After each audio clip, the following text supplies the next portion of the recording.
1979 and before it, the Western world was very familiar with the dangers of communism, but they weren't as familiar with the dangers of Islam and Islamic tyranny, right? And they didn't see it as big of a threat. And the Shah in Iran was not, he was an ally of the West.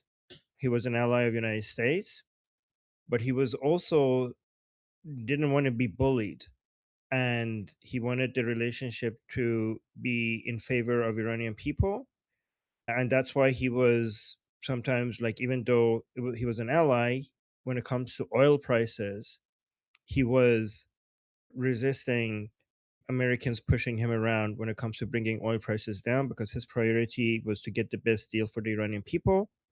So some Americans in Washington, D.C., didn't see him as being cooperative as much as they wanted him to, which is very interesting because when we were kids in Iran, we were told that the Shah was like a puppet of Americans. And now we see actually he was basically, even though he was an ally and he wanted a really good relationship with Americans, he also wanted to make sure he gets the best deal out of the oil for the Iranian people.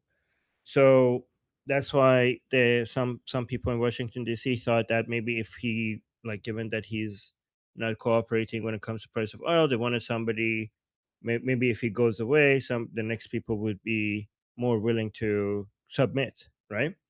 So the main reason, though, that was not Carter's understanding for why he stopped supporting the Shah. Carter had this he thought that the Shah was a dictator, that he was brutal to his people, and he also was a critic of American policies when it comes to. I mean, he thought that the Americans should let people around the world to determine their own destiny rather than America supporting dictators around the world. So it's interesting because the people in Washington, D.C., the reason why they stopped supporting the Shah was that he was actually fighting for the people, but the president himself stopped supporting the Shah because he thought the Shah was against the people, right? And he thought that the revolution, the people who are uprising, these are people who had a just cause against the Shah, and he kind of saw the Shah as, and he wanted to America to stop supporting dictators that are in America's interest and stop supporting people's right to self determination. And he saw Shah as somebody more like, you know, a Gandhi or like a Nelson Mandela type of figure, without even understanding what this person stands for, right? I mean, we were at the age of revolutions and people standing up for their right to self determination, and they thought that what's happening in Iran was similar to that. So he had like a very poor understanding of what's happening in Iran, right? And it was very ungrateful because the Shah really helped Americans stand up to communist threats. Like, he was such a powerful ally to them. And as soon as he saw just some uprising in Iran, he was like, "Oh, nope, we're not supporting dictators just because we're anti-communist anymore," and he just basically stopped backing the Shah. So these are the reasons, and they just didn't understand.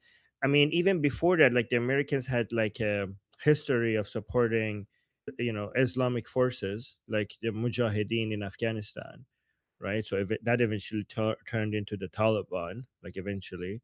So they were like between Islamic forces, like, before, like, any of this happened, like, the Shah was warning the world that there is he said he called it the unholy red and black alliance, right? But for the Americans at that time, communism was the threat, and they thought like Islamic forces are actually an ally of the West when it comes to communism, because they're like, well, communism is atheistic and these people are religious, very religious, and so I guess they are on our side when it comes to communism. That was their understanding, their poor understanding. And the Shah was basically, it's interesting because the Shah in Iran understood this before like the rest of the world, right? Like, he was warning the world that actually the communists and the Islamic forces are actually much closer aligned.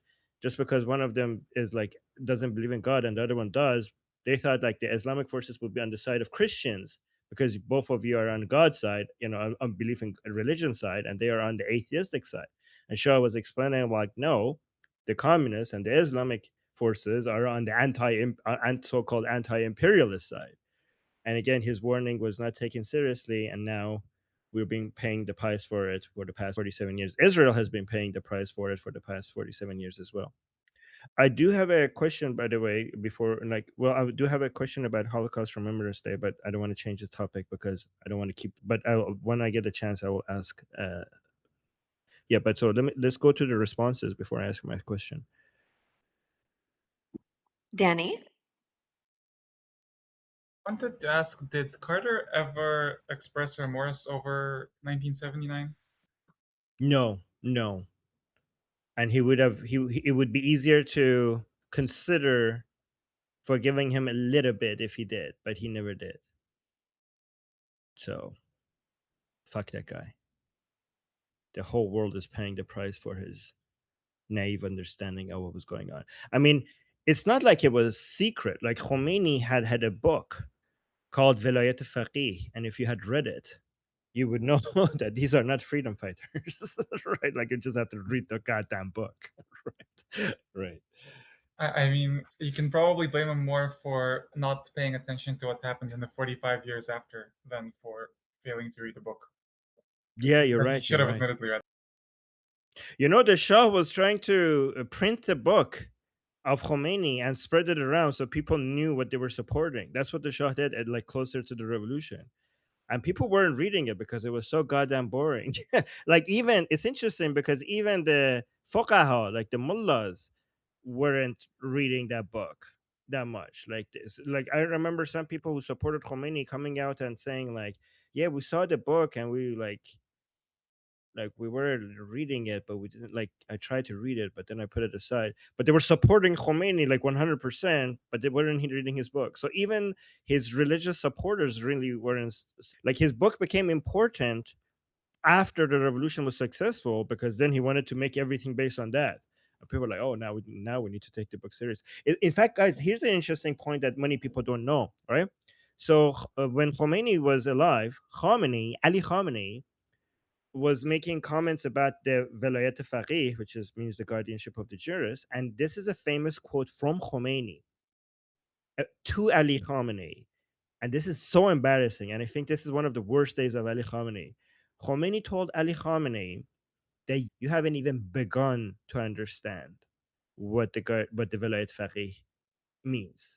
Like you are so basic, like your understanding is so basic and you're not at the level, right? So it's interesting that Ali Khamenei became the main, like the guardian, you know, the Valier Faqih. I don't know how to say that in English, right? I don't think Khomeini had that plan. I think Hashemi Rafsanjani made Khamenei the supreme leader because he thought that Ali Khamenei doesn't have the religious credentials to be the supreme leader, so he would be easy. It would be easy to control him, right? Because when Khomeini was alive, he dismissed Ali Khamenei as a nobody when it comes to religious understanding. And I think if Khomeini was alive, to see this kid, this Ali Khamenei, who's basically a novice when it comes to religious authority, becoming the next supreme leader, he would have lost his mind because Hashemi Rafsanjani lied and said that I've heard Khomeini saying that this guy should be the supreme leader. But based on everything we know about Khomeini, he would have not picked Ali Khamenei as the next supreme leader.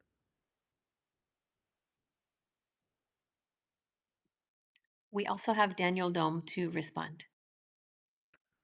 So basically, what you told about the US understanding of Islam back then, and seeing right now Europe behaves in a very strange and stupid way, does it sound that they just like doing the America's mistake, but with a delay of 47 years?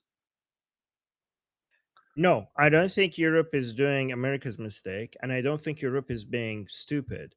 Europe is just responding to the new dynamics when it comes to the electorate, like the voting population in Europe, right? So it's not European politicians who are being stupid, it's the European voters who are stupid, and the European politicians are actually smart enough to understand what gets them elected. So Carter was different. Carter was going based on his own personal philosophy, but the European politicians are going based on what gets them the most votes. So in Europe, we have a different problem. In Europe, we have to like deal with educating the entire population because they're voting wrong. So there's a different problem there.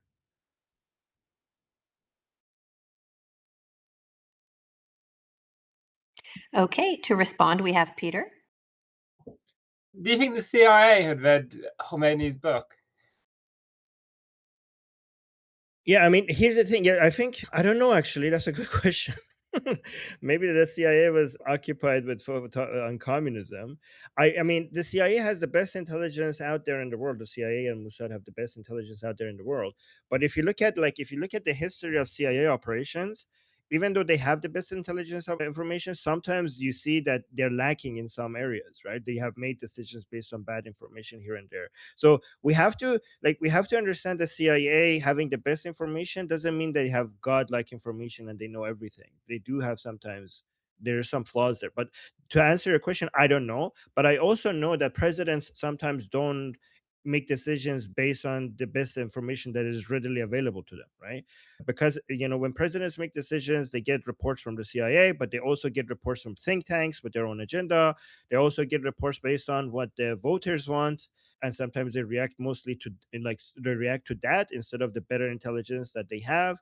This is something that maybe we could appreciate about Trump, is because he got intelligence that the Islamic Republic is getting nuclear, and he also probably had the intelligence that he probably might lose some popularity if he did what he did, and he went with the intelligence information rather than the information that we had with what the voters want. But sometimes presidents make decisions based on other factors rather than the best information the CIA gives them. But to answer your question, I don't know. Maybe Jeffrey has a two in the chat, so maybe when we get to him, he could respond to that as well.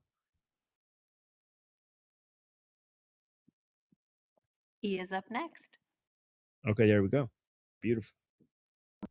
Yeah, so I mean, all valid points.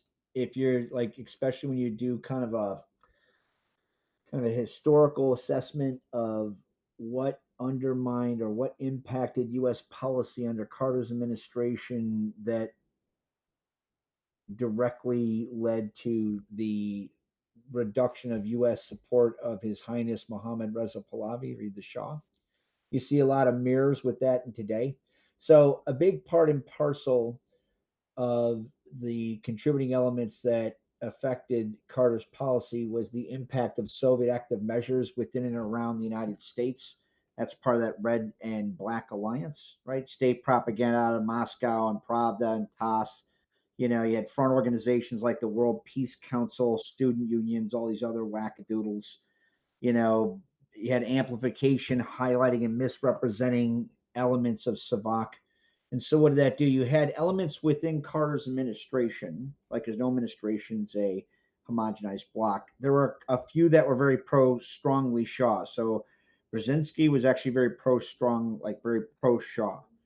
When you have all of those influence operations and Soviet active measures, it amplified certain elements in Carter's administration that were very anti-Shah, whether it was Gary Sick, William Sullivan, Robert Gates kind of like was an analysis. Turner actually fucked up the analysis, right? So you had like William Sullivan and Gary Sick actually got more power, like more clout in that administration, and that directly contributed to Carter's, fucked up decision not to back our ally. So now think about what that now taking that like the role of Soviet active measures to undermine perceptions of legitimacy via disinformation throughout the West as a broader effort to affect policy and then subsequently make the Shah vulnerable to insurgency via the Red Black Alliance. Think about what's going on today. You have alliances between the radical left and pro mullah element with the Red Green Alliance. Nina just posted in the school discussion of some despicable acts of what Swedish police call illegal, what is it, threats, where they had the preliminary assessment shows it's probably radical leftist groups and Antifa in Sweden that hung three effigies off a particular bridge in Stockholm with the faces of His Highness Prince Reza Pahlavi and the two people within, Sweden's government that is pro-Shah. It also outlines exactly why this is so important. The efforts of Armin and Tusi and Goldie, all of us, right, and fighting the battle of the narratives. I have a quick question for you, Armin, because they actually mentioned something very important to that effort. I mean, that actually serves to underwrite a question. Goldie's channel is it's somehow not operating. I mean, did she get hit with a DDoS? Did she get hit with lawfare and just people? Why is she not able to? What's going on with her channel? So on Goldie on her channel, she was showing this music video, AI music video from Project. What was it called? Vendetta, I think that's the channel called. And in that video, there is a scene where some anti-regime Iranians are shooting into a car, I think, of regime people, Not and mass you don't see reported. anybody dying, but you see the car moving off the road, and which suggests that the people in the car, I think, died. So she was playing that live on both of her channels, and her channel only got not a strike, but it got a message that you can't go live anymore. So her channel is up. She has received a strike, but for some other thing, and she's appealing that, but that's irrelevant to this one. But like, I've never seen this before. She didn't receive a strike. She just got the ability to live stream was removed from her channel, and she appealed it right there when we were live, and within 5 minutes the appeal was rejected. Within 5 minutes, like, appeal, and it said like we reviewed it and it stands, which is weird because how did you review it in 5 minutes? I mean, it could, like, is probably a bot, but like the whole point of appealing is to get a human check it out. Like, if a bot triggered this, a bot should, you shouldn't have the same AI algorithm to review it. But the message that she got from YouTube was that, with regards to firearms, what she's not supposed to do on live on air is, the message is, let me actually show you the message, because the message that she's getting is something that she did not do. By the way, guys, it helps if you guys could retweet this if you are on X. So let me share. Where's it? So, by the way, I went and removed those parts from the live stream on, I was going to say Atheist Republic, but we renamed the channel to Liberty Politics. I have to get used to saying Liberty Politics, which is a matching of our branding here as well. So Goldie is saying, hey, YouTube, please fix this ASAP. At no point in my live stream was I holding, handling, or transporting firearms. I do not even own a firearm. This is insane. And it's even more insane that my appeal was immediately rejected. If you look here, it says, what we found, we think your content violated our firearms policy. And it says content that shows someone live streaming while holding, handling, or transporting a firearm isn't allowed on YouTube. This is weird because it's kind of suggests that she, like the live streamer, the person that is live streaming, is supposed to be holding the firearm for this to be, a violation. I don't know if it is that what you guys understand as well. My understanding is that she is the one that should be holding the firearm for this to be a violation. Or does it suggest that anybody, even if she's showing a video? By the way, the video that she was showing was a video on YouTube. So she's getting a violation notice for showing a video that was already on YouTube. By the way, guys, I'm going to put the link to this tweet in the chat. So please go and retweet it if you can. And you could also, if you're listening to this later, we could also just find us on Goldie's chat X account, Goldie Kamari, at GGHAMARI. If you go to our account, you probably will be able to find us and repost this so that maybe we could get this to the attention of YouTube or Team YouTube. Yeah. I wouldn't be surprised if she got targeted. They do it a lot. Like, Yeah. somebody didn't like her messaging. She was popular, and they found a loop to close her channel. That's what happened. She's got it. Yeah. That's But exactly what happened. They anchored yeah, on but a potential It was on infraction, mass reported it was on her purpose. to silence. Yeah. It's really I'm hard to but fight, even if you know people inside. It's so annoying when they do things like that. It's especially easier if it's someone that is talking about topics that are related to and are also like Iranian in origin and stuff like that. These are the favorite ones. If you're Iranian and like in talking about Iran, there is an higher chance of you getting targeted like that than others. But in general, they do it a lot, and it's really hard to fight. yeah, this is why we have to make multiple channels and grow them all, so that we have multiple weapons when it comes to. This is also why we need to bring more of our fight here, because to make sure that we could continue operating if anything happens to our channel. But we also need multiple channels, and eventually we need to find ways to grow all of them. Yeah, somebody says, couldn't Goldie stream on X? Yeah, but she makes all of her revenue from YouTube and she needs to live. This is her job. So even if she streams on X, she wouldn't be able to make a living off of that. So that's the issue. Yeah, I kind of already touched on some of it, which is it's very clear that this group is getting more impact. Like you're getting more views, which means you're having more impact. So there's positive and negative to this. If your enemy is responding to you, it means you're having impact. The enemy doesn't respond to you if you're not a threat, right? So that's what they did. You are getting more impact because you're exploding up everywhere, right? Like Goldie's getting interviewed on CNN, on Fox News, on fucking Australian TV, same with you and Tulsi and the rest of you. I mean, I'm doing whatever I can to boost you. Other people are boosting you. So clearly, your adversaries now you're on their radar in the sense of they want to silence that. And so this is one of the things that leftists and or Islamicists do, right? Which is, oh my God, you violated this, allegedly violated this, da da da da. We're just gonna silence you. Yeah, you can appeal. We'll just put it at the bottom of the fucking pile for like ever. We're not saying no. We're just gonna hide in the process, right? This is what happened to conservatives on Twitter before it became X, and they were open about it. They're actually busted by James O'Keefe. Nina tagged, talked about James O'Keefe. I know some people who can help. As far as like Rumble, you definitely get stuff there. I'll message you some places you should reach out to. Yeah, I think Goldie has already found certain people within YouTube, but as Rebecca mentioned, like it's such a tough thing. Even if you know people within, it's still such a hassle. Okay, so Dato, I think, yeah. If it was algorithmic, wouldn't your channel have been shut down as well?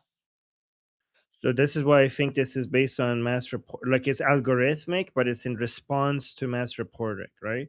So I think the algorithm kicks in once a lot of reports come in. So it's a mix of both. Okay, and then is there a possibility to create a private venue, like a like a private streaming? Like for instance, school, they wouldn't necessarily have as much. Like school wouldn't shut you down if they didn't like your content as easily. I'm sure they have a way of doing that, but is there a private venue that we could utilize as a backup for Goldie so that she's not completely blacked out the way she has been?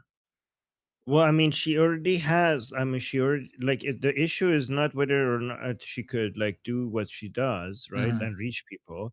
The issue is like, can she do that while earning a living? Okay. Because she could go live right now on like X is pretty good when it comes to not censoring her, and she could continue to go live on X, but like X doesn't pay the way that YouTube does, and she needs to be able to like continue. This is her life, right? This is her income generation machine, and she needs to be able to get paid for what she does. That's the issue. Well, could she use Patreon maybe as a backup financial? Yeah, I mean, it's not going to be able to. Yeah, I mean, if she right now she's focusing on trying to fix this issue, but you're right. I'm gonna suggest to her that once she's back, to also get people to support her on other platforms in case she has to go through this again. That's actually a good point. Okay, Yeah. thank you. You're welcome. Okay. Danny? Is it possible that the appeal process is somehow infiltrated by people who want to ban Goldie, and that the review was not an automatic robot rejection, but an automatic human rejection? I mean, they were getting conspiratorial a little bit. Like, I don't know. We might say that, but I think without evidence, we shouldn't believe in those claims. Like, that's like some high level, like, oh, like the world is turning against us and our Jeffrey, enemies. Jeffrey, I see you. It is Rebecca, like 100%. we're doing, Rebecca, we're still doing twos in the chats. Like, I know we love you, but we're still doing the twos in the chats to talk, to open the mic. So the rule applies to everybody. And I know you, Jeffrey and Rebecca, would disagree with me. I just like, I'm a little bit sensitive with saying like, oh, our enemies are controlling everything and they're everywhere and they're in the shadows. I just think like, to me that also sounds to like, it might be true, but if we exaggerate, to me, I don't want to sound like the same people who say that about the Jews. They're always there, like coming for you. They have the highest connections to the highest places and they're here and there. Like, I see that's with the same things that people say about the Jews. Some people do that about the Russians, for example. And I just want to be careful not to exaggerate these things unless we have undeniable. Like, I don't want to just look at like trend analysis, like based on date, like trends. It seems like they're everywhere. I want a hard, like undeniable proof to be able to go to that level of conspiracy, believing to that level of conspiracy.